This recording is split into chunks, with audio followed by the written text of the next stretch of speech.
Batwoman Season 1, Episode 17, title and narrow escape. Now, this episode is the first episode back from the big COVID-19 break because all the shows have been shut down because of the COVID-19, and they have put this episode out now. And this episode is okay, really. It is an episode where you're like, they're doing everything right, but you want a little bit more meat. You want a little bit more substance. I mean, they're dealing with PTSD. I mean, we still have Kate in this episode coping that she killed someone. She killed Cutaway. And she feels like a fraud. That she broke Bruce Wayne's #1 rule, do not kill. And to the point she can't be Batwoman anymore. It sees the suit and she just gets all flustered and gets like, no, she get PTSD just looking at the suit. So,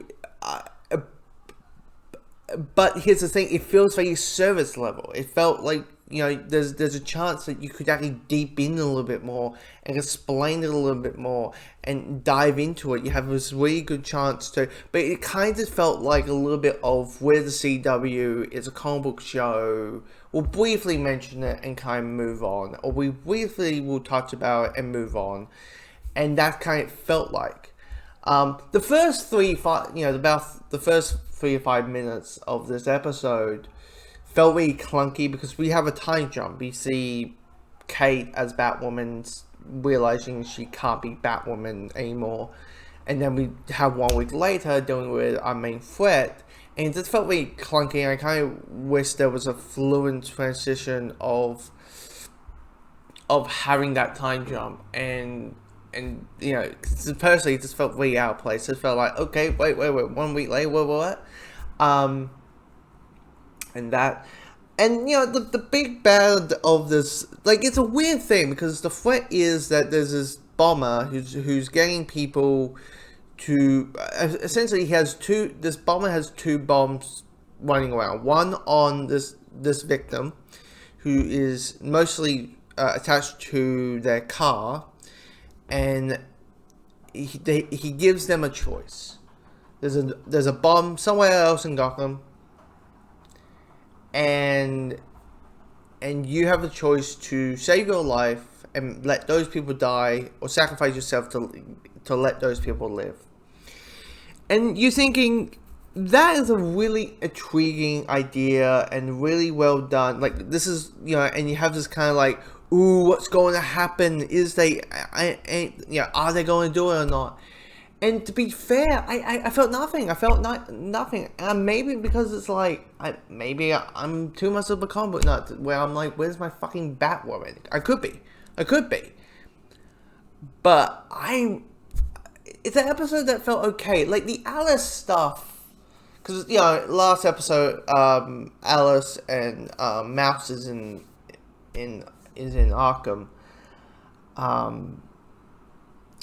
And for me, that was kind of the most intriguing part, because it's Arkham and you have Alice in Arkham. How is she coping? Mouse, how is he coping being Arkham? And of course, all the cameos like Thomas Elliott and Magpie and all the other characters that we have seen from the previous episodes this season, and how Alice is kind of like wanting to get out of Arkham to kind of want to be in Arkham. I don't want to hit spoilers why, but that's what's happening.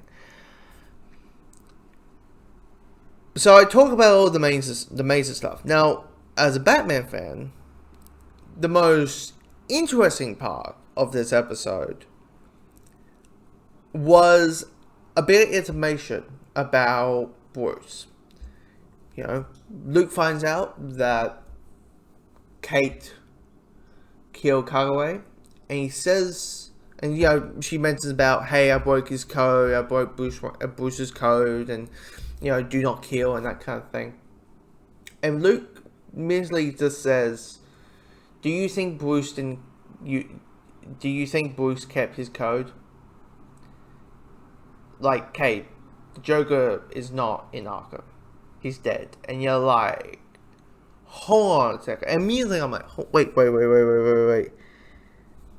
Bruce Batman kill Joker? What? Like, why you think he's hasn't been around for like? Why you think Bruce hasn't been around for 5 years, or 3 years? And you're like, oh, oh, okay. And I'm right now, like I just saw the episode and hearing the information, I'm like, you're processing it, and you're like, okay, Batman, okay. It's like, did Red Hood happen? That's my question. Did Red Hood happen? And be like, you know, out of all the villains, why is he still alive? And he's like, you know what, you know what, Jason, you're right. That's how I think. But it's not the first time, we have seen or heard Batman killing Joker. Or I would say it's Batman 89. He put a gargle attached to his foot. If that is not if that is not murder, I don't know what is. But yeah, it's an episode that's kind of like, a little bit, meh.